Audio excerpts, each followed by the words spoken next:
Halo adik-adik, kembali lagi bersama Sinau bareng Cikgu ya.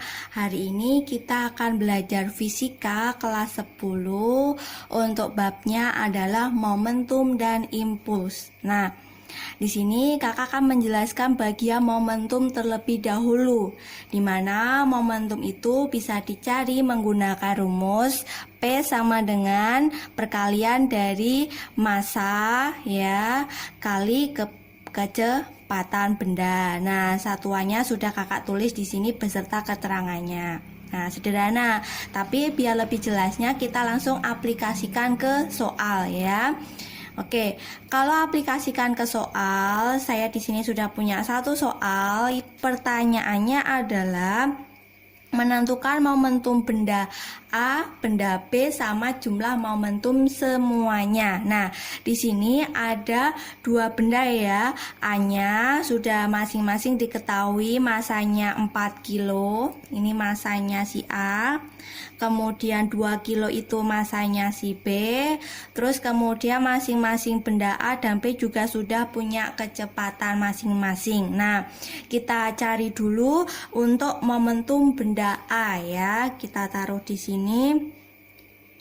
Mencari momentum benda A, berarti saya tulis PA gitu aja, sama dengan MA ya, massa benda A kali kecepatan benda A. Nah, di soal tadi sudah diketahui kalau massanya itu benda A adalah 4 kg. Satuannya sudah sesuai ya, 4 kg. Kemudian kecepatannya benda A adalah 2 meter per sekon, satuannya juga sudah sesuai. Berarti di sini momentum benda A sebesar 4 kali 2 8, satuannya adalah kilogram meter per sekon. Nah, ini arahnya sesuai dengan sumbu Y ya. Saya kasih keterangan di sini sumbu Y. Nah, oke, setelah itu kita jawab pertanyaan yang kedua, mencari momentum benda B. Ya, momentum benda B taruh di sini. PB sama dengan MB massa benda B kali kecepatan benda B ya. Kita cari MB-nya tadi adalah 2 kg ya. Kemudian kecepatan benda B 3. 2 kali 3 berarti 6 kg meter per sekon. Ini searah dengan sumbu X-nya. Saya taruh di sini. Nah, oke, momentum benda A sama benda B masing-masing sudah kita cari. Pertanyaan yang terakhir, menentukan apa jumlah momentum kedua benda. Nah, dari sini, dari benda A sama benda B, kita bisa menggambarkan yang seperti ini. Tadi, momentum benda A searah dengan sumbu Y. Ini momentum benda A, kemudian benda B itu searah sumbu X. Ya, berarti kita bisa mencari jumlah momentum semuanya. Ya, jumlah momentum semuanya kita bisa mencari pakai rumus P sama dengan ini momentum semuanya. Ya, P sama dengan akar dari PA kuadrat ya ditambah P B kuadrat pakai aturan Pitagoras ya. Oke, penjumlahan vektor di sini berarti PA-nya kita masukkan 8 dikuadratin ditambah PB-nya 6 dikuadratin. Nah, 8 kuadrat itu 64, 6 kuadrat itu 36. Kalau di total berarti akar dari 100. Otomatis momentum semuanya total adalah akar 100 itu 10. Satuannya kilogram meter per sekon ya. Nah, kita sudah bisa menentukan rumus momentum ya. Diingat tadi rumus momentum apa? P sama dengan M kali V. Nah, kita lanjut. Pasangannya momentum itu ada impuls. Nah, impuls nanti kita bisa mencari dengan rumus perkalian dari F itu gaya ya, gaya dikali dengan delta T itu adalah perubahan waktu T2 dikurangi T1. Nah, Kita juga bisa menyandingkan antara impuls dengan momentum, di mana impuls itu sama dengan perubahan momentumnya ya, delta P. Nah, untuk delta P nanti kita bisa mencari, tadi kan rumus P sendiri kan M kali V di depan. Nah, berarti untuk mencari delta P itu M kali delta V, di mana delta V-nya itu adalah V2 dikurangi V1. Nah, biar lebih paham, mari kita langsung aplikasikan ke soal yang sudah saya siapkan di sini. Pertanyaannya ini ada 3, suruh menentukan impuls, perubahan momentum, sama massa bola. Oke, kita kerjakan yang bagian A dulu. Impuls yang bekerja pada bola, di mana di soal itu sudah diketahui ya. Tulis dulu di mana yang sudah diketahui di soal di sini. Yang diketahui adalah, suatu bola ditendang melambung dengan kecepatan 60 meter per sekon. Nah, ini berarti kecepatannya ya. Tulis dulu, kecepatannya sama dengan 60 meter per sekon. Nah, selanjutnya gayanya di sini adalah gaya benda 300 Newton. F-nya 300 Newton. Terus kemudian di situ ada sepatu pemain saat menendang itu menyentuh bola selama 0,3 sekon. Berarti delta T-nya sudah langsung diketahui 0,3 sekon. Oke, pertanyaannya itu ada beberapa ya, tadi ada 3, impuls ya, impuls I, kemudian perubahan momentum berarti delta P, sama yang terakhir massa benda. Oke, kita jawab dulu bagian yang A. Impuls tadi rumusnya apa di depan? Kalau ada gaya, di soal ada gaya ya, ada gaya sama ada perubahan waktu, berarti pakai rumus yang atas ini, F kali delta T. Nah, F itu gayanya tadi sudah diketahui 300 Newton kali 0,3. Oke, 300 kali 0,3 berarti itu 90 impulsnya. Oke, kita lanjut. Pertanyaan yang kedua, mencari perubahan momentum. Tadi kita sudah menyandingkan bahwa impuls sama dengan perubahan momentum. Ya udah, berarti perubahan momentumnya itu juga 90 ya.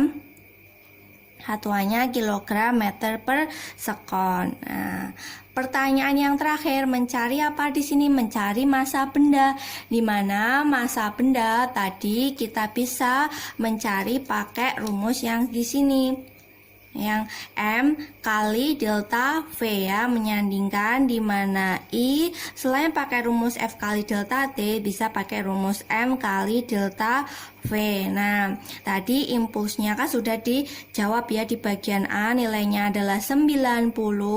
Kemudian masanya kita belum tahu karena itu yang ditanyain. Kemudian delta V-nya di sini berarti kita bisa mencari, awalnya kan bolanya berhenti ya, berarti kecepatan awalnya itu 0 ya, kemudian dia setelah itu ditendang, berarti ini kecepatan akhirnya 60, otomatis ini sudah dalam keadaan delta V sama dengan 60 ya. Oke, berarti M-nya sama dengan 90 per 60. Kalau disederhanakan itu 3 per 2 atau 1,5 kilogram. Oke, masih gampang ya. Jadi ingat tadi kita sudah belajar momentum sama sudah belajar impuls. Nah, nanti rumus-rumusnya tergantung apa yang sudah diketahui di soal. Nah, setelah kita paham menentukan rumus momentum sama impuls, ternyata di sini ada namanya hukum kekekalan momentum. Ketika suatu benda A dengan benda B itu bertemu atau mengalami tumbukan ya. Dimana hukum kekekalan momentum itu adalah momentum sebelum itu artinya sebelum tumbukan untuk masing-masing benda itu bakalan sama dengan momentum sesudah mereka bertemu atau setelah mereka bertumbukan. Nah, untuk konsepnya tumbukan sendiri itu ada 3 macam. Yaitu ada tumbukan lenting sempurna, lenting sebagian, sama tidak lenting sama sekali. Nah, kita bahas dulu perbedaan masing-masing ya. Yang pertama ada tumbukan lenting sempurna. Di mana tumbukan lenting sempurna itu intinya adalah ketika ada dua benda atau lebih mereka bertemu dan bertumbukan, di dalamnya berlaku hukum kekekalan momentum dan hukum kekekalan energi kinetik yang melibatkan kecepatan ya. Oke. Nah, di sini bisa dilihat ilustrasinya. Ketika benda satu ya, di sini ada benda satu dengan laju V1 ya, arahnya ke kanan. Kemudian ada benda 2 ya, di sini benda 2 dengan laju V2 arahnya ke kiri. Mereka akan bertemu ya, akan saling bertumbukan seperti ini. Kemudian setelah tumbukan mereka akan berjalan berlawanan arah. Tadi awalnya benda satu ke kanan, setelah tumbukan dia berjalan ke arah kiri. Kemudian benda 2 tadi awalnya ke kiri, setelah tumbukan berjalan ke arah kanan. Itu tumbukan lenting sempurna. Jadi mereka berpisah berlawanan arah. Nah, untuk aturannya di dalam tumbukan lenting sempurna kita kenal namanya koefisien restitusi. Dengan rumus seperti ini, itu nilainya untuk tumbukan lenting sempurna itu nilainya sama dengan 1. Nah, mari kita aplikasikan ke soal biar lebih jelasnya mengenai tumbukan lenting sempurna.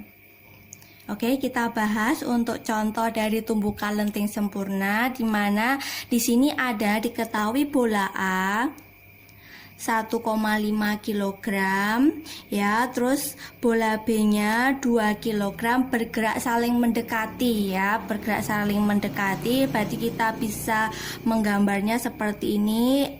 Misal bola A ini arahnya yang ke kanan ya, kemudian bola B ini arahnya yang ke kiri, saling mendekati, dimana kecepatan masing-masing sudah diketahui. 8 itu kecepatan benda A ya, benda B kecepatannya 6. Nah, mereka keterangannya di sini mengalami tumbukan lenting sempurna. Setelah tumbukan mereka akan saling menjauhi atau bergerak berlawanan arah. Nah, pertanyaannya ada 2. Suruh menentukan jumlah momentum setelah tumbukan dan kecepatan kedua bola setelah tumbukan. Oke, kita jawab dulu yang bagian A ya.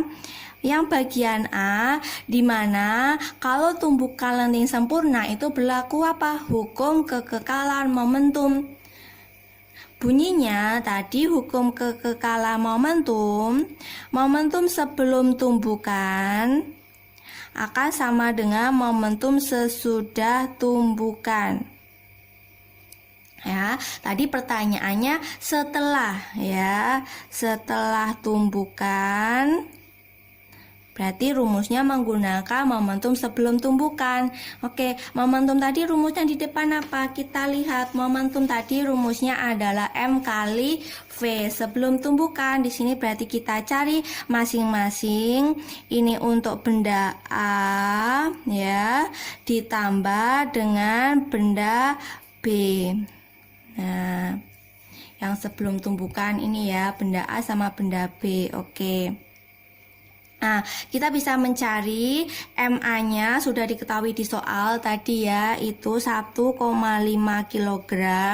Kemudian VA-nya di sini adalah 8 meter per sekon. Oke, kita tulis di sini 8. Kemudian MB-nya tadi 2 kg, VB-nya 6. Nah, di sini karena aturannya tadi mereka bergerak saling mendekati, si A ke kanan dan si B ke kiri, kita bisa menuliskan untuk kecepatannya. Kita ilustrasikan aja.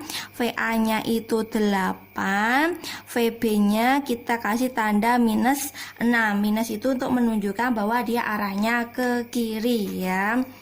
Oke, ini minus 6. Oke.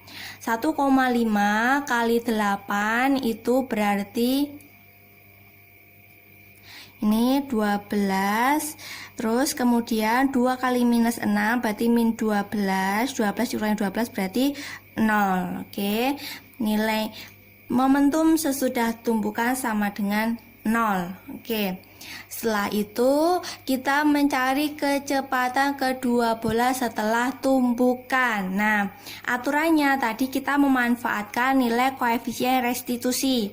Nih ya, tadi E-nya sudah pasti sama dengan 1 karena mengalami tumbukan lenting sempurna. Oke, kita tulis di sini rumusnya.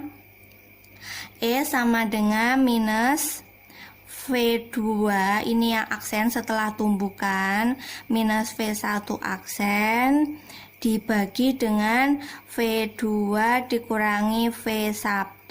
Nah, oke, kita bisa menuliskan langsung saja E-nya sama dengan tadi 1 minus V2 aksen, karena setelah tumbukan belum ada, kita tulis apa adanya ya. Kemudian V2-nya tadi kan nilainya ini ya, anggap saja V2-nya itu adalah benda B ya. Di sini saya tulis keterangannya, di sini benda 2, ini benda 1 si A ya. Kita langsung saja menuliskan kecepatan untuk si B, benda yang kedua tadi kan minus 6. Ya, kemudian yang si A-nya tadi kan nilainya 8 benda 1, berarti minus 6 dikurangi minus 8 dikali silang, berarti hasilnya min 14, sama ada nih dikeluarin aja, berarti minus V2 aksen plus V1 aksen. Nah, kita bisa mencari hubungannya di sini, berarti V2 aksen sama dengan V1 aksen ditambah dengan 14. Pindah ruas ya. Tadi benda 1 adalah benda A, kemudian benda yang kedua di sini adalah si benda B-nya. Oke. Selanjutnya, untuk menentukan kecepatan kedua bola setelah tumbukan, kita menggunakan aturan hukum kekekalan momentum. Bisa kita tuliskan di sini, berarti M1 kali V1 ditambah M2 kali V2 sama dengan M1 kali V1 aksen ditambah M2 kali V2 aksen. Ini setelah tumbukan ya, yang sebelah kanan. Oke, mari kita masukkan tadi angka 1 itu sebagai bola A ya. Massa bola A tadi sudah diketahui nilainya adalah 1,5 kg. Kemudian kecepatan si benda 1 atau benda A-nya ini adalah 8 ya, ditambah massa yang kedua si bola B-nya tadi 2 kg ya. Kemudian kecepatan benda yang kedua si bola B tadi minus 6 ya, karena arahnya mereka berlawanan, sama dengan M1-nya tadi 1,5 V1 aksen ditambah 2 kali V2 aksen. Nah, kita masukkan aja. Tadi 1,5 kali 8 berarti ini nilainya tadi 12. 2 kali minus 6 itu min 12. Oke. Nah, kita masukkan di sini pakai permisalan hasil dari koefisien restitusi tadi, dimana V2 aksen sama dengan V1 aksen ditambah 14 ya. Oke, kita masukkan aja. Ini 1,5 V1 aksennya tetap ditambah 2 kali V2 aksennya kita masukkan ini ya, V1 aksen ditambah 12 kurangi 12 berapa? Ini 0 sama dengan 1,5 V1 aksen ditambah ini dikali ya 2 V1 aksen ditambah 2 kali 14 28. Oke, kita bisa pindah ruas kan, berarti ini minus 28 sama dengan 1,5 ditambah 2 berarti itu 3,5 V1 aksen. Oke, kita bisa mencari V1 aksennya sama dengan minus 28 dibagi dengan 3,5. Oke, Oke, ketemu nilai V1 aksennya adalah minus 8 meter per sekon. Artinya apa? Kecepatan si benda A ya, bola A setelah tumbukan itu 8 meter per sekon arahnya ke kiri ya. Ke kiri. Tadi kan kita awalnya si benda A ke kanan ya. Karena ini setelah tumbukan minus berarti dia arahnya ke kiri. Oke. Kita lanjut mencari kecepatan si bola B. Tadi pakai permisalan hasil dari koefisien restitusi ya. Hasil dari koefisien restitusi tadi bisa kita cari V2 aksen sama dengan V1 aksen ditambah dengan 14. V1 aksennya tadi ya dapat berapa? Minus 8 ditambah 14 berarti hasilnya 6. Ini plus ya, 6 meter per sekon. Oke, berarti kecepatan bola B setelah tumbukan 6 meter per sekon arahnya ke kanan. Pada dasarnya si bola B kan awalnya ke kiri, terus kemudian bergerak setelah tumbukan ke arah kanan. Sesuai dengan aturan tumbukan lenting sempurna, awalnya saling mendekati, setelah tumbukan mereka saling menjauhi. Nah, tadi itu contoh dari tumbukan lenting sempurna. Sekarang kita bahas tumbukan tipe yang kedua, yaitu tumbukan lenting sebagian. Nah, bedanya dengan tumbukan lenting sempurna adalah kalau tumbukan lenting sebagian di sini hanya memenuhi hukum kekekalan momentum ya. Dan selain itu perbedaannya juga kalau tadi tumbukan lenting sempurna nilai koefisien restitusinya sama dengan 1, kalau yang lenting sebagian nilainya antara 0 sampai 1. Nah, contoh yang sering keluar di soal untuk tumbukan lenting sebagian itu adalah konsep kita menjatuhkan bola tanpa tekanan ya. Misalkan dari ketinggian H1 ya, nanti dijatuhkan dengan kecepatan 1. Nah, setelah mereka mengalami tumbukan dengan tanah, mereka akan mendapatkan ini V1 aksen setelah menumbuk tanah dengan ketinggiannya yang kedua ini lebih pendek, kemudian lebih pendek dan sampai seterusnya. Nah, untuk koefisien restitusi selain kita bisa pakai rumus yang di depan tadi, kalau pakai prinsip menjatuhkan bola tanpa tekanan, kita bisa mencari koefisien restitusinya adalah akar dari H2 ya setelah menumbuk tanah dibagi dengan H1 ketinggian awalnya tadi. Oke. Biar lebih paham tentang tumbukan lenting sebagian, mari langsung kita aplikasikan ke soal. Aplikasi soal ini adalah pertanyaannya mencari kecepatan bola A setelah tumbukan sama nilai koefisien restitusi. Oke, kita cari dulu yang bagian A, di mana di soal sudah diketahui bahwa bola A-nya 2 kg ya, bergerak dengan kecepatan 4 meter per sekon. Kemudian bola B itu 3 kg bergerak di depan bola A ya, di depan nih keterangannya di depan bola A ya. Kecepatannya 2 meter per sekon dengan catatan dia searah dengan bola A. Nah, berarti kita bisa menggambarkan bahwa arahnya ya si A itu di sini ya bergerak, misalkan di sini dia arahnya ke kanan ya, misal arahnya ke kanan dengan kecepatan tadi 4 meter per sekon. Kemudian bola B itu di depannya, berarti di sini ya, kemudian bergerak searah dengan bola A. Karena bola A tadi kita misalkan ke kanan, berarti bola B juga ke kanan ya. Oke, berarti setelah tumbukan ya, mereka bakalan mengalami tumbukan, bola B jadi kecepatannya 4 meter per sekon. Nah, kita mencari kecepatan bola A menggunakan hukum apa? Hukum kekekalan momentum, karena lenting sebagian itu hanya berlaku hukum kekekalan momentum. Nah, kita bisa mencarinya ya Mencarinya di sini tadi pakai hukum skala momentum di depan, M1 kali V1 ditambah M2 kali V2 sama dengan M1 kali V1 aksen ditambah M2 kali V2 aksen.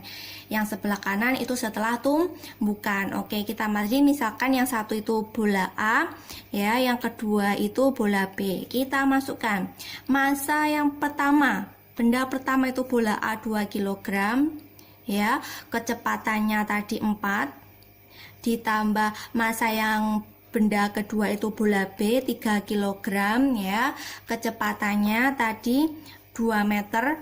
Karena searah dengan bola A berarti tandanya sama-sama positif, sama dengan tadi benda pertama si bola A massanya 2 kg, kecepatan setelah tumbukan kita cari, ya.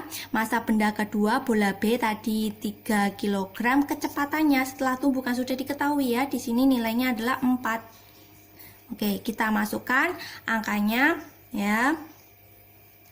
Oke. Kita masukkan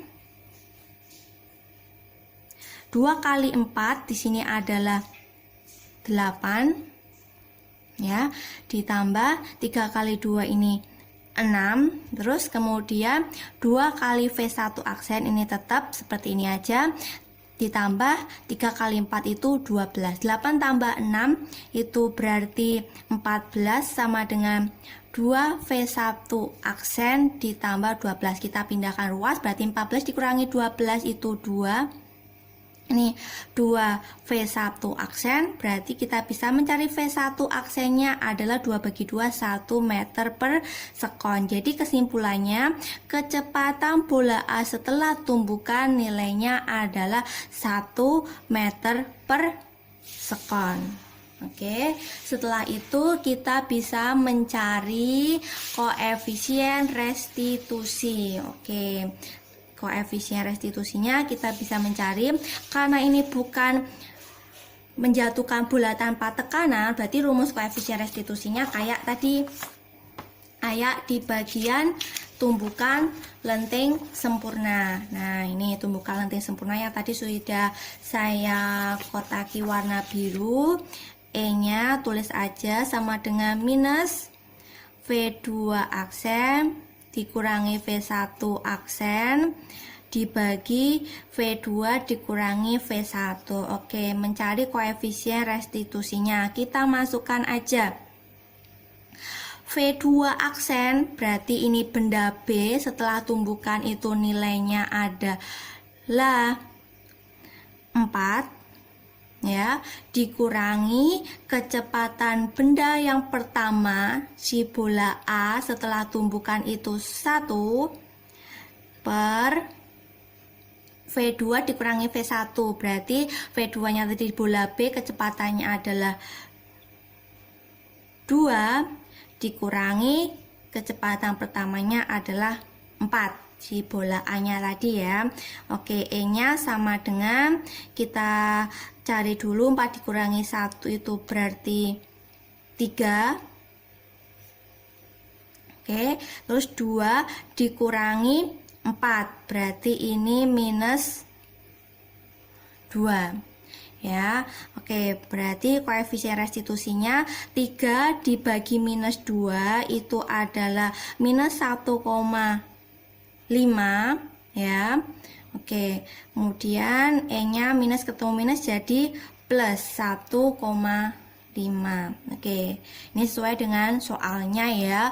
Walaupun secara teori lenting sebagian itu antara 0 sampai 1. Ini soalnya sudah diketahui seperti itu.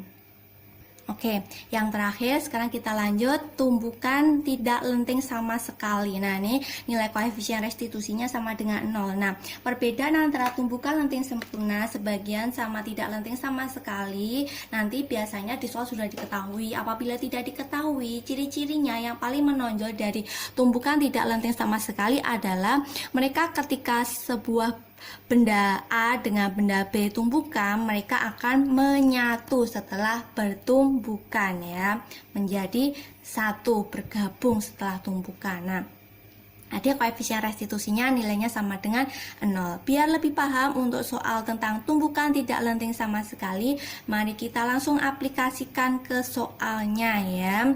Oke, masuk aplikasi ke soalnya. Di sini kita mencari tentukan kecepatan mobil dan truk setelah tumbukan.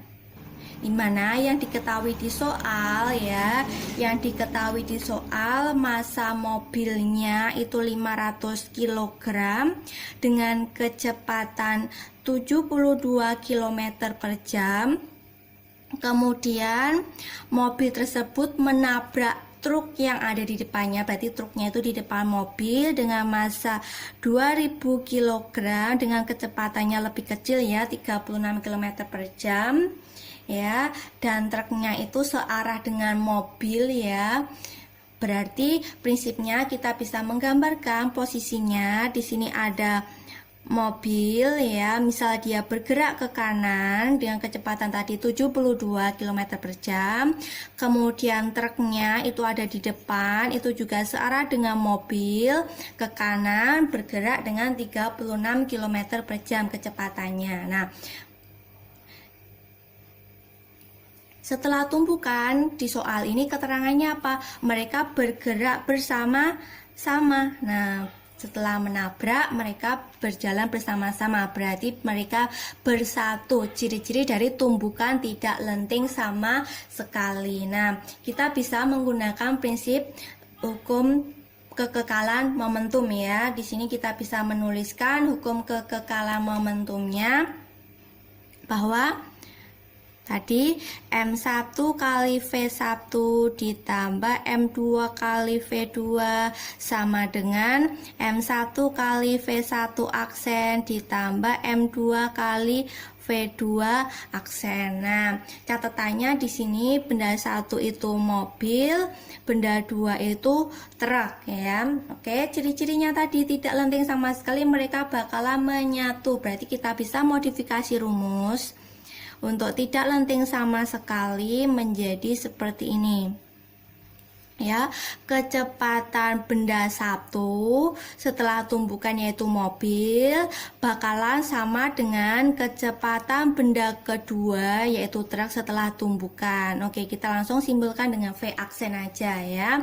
Berarti kita bisa menuliskan seperti ini, M1 tambah M2 kali V aksen. Oke, kita masukkan aja nilainya. M1 tadi mobil, masanya adalah 500 kg, V1 nya nggak apa-apa, langsung saja kita tulis 72 km per jam. M2 si truknya 2000 kali 36. Mereka kan berjalan searah, jadi nggak ada tanda minusnya di sini. Terus penambahan massa 500 tambah 2000 kali V aksen setelah tumbukan ya. Oke, 500 kali 72 berarti di situ ada 36.000. Oke, terus 2000 kali 36 berarti di sini 72.000. Oke, 2000 ditambah 500 jadi 2500 V aksen. Oke, kalau ini ditambah berarti ini 108.000 sama dengan 2500 V aksen.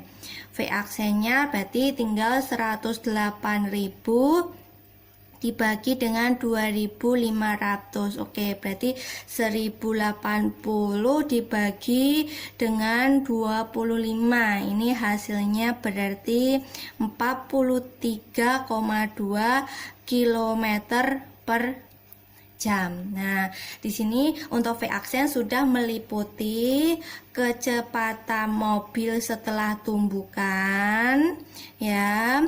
Terus sama sudah kecepatan truk setelah mereka tumbukan, nilainya sama.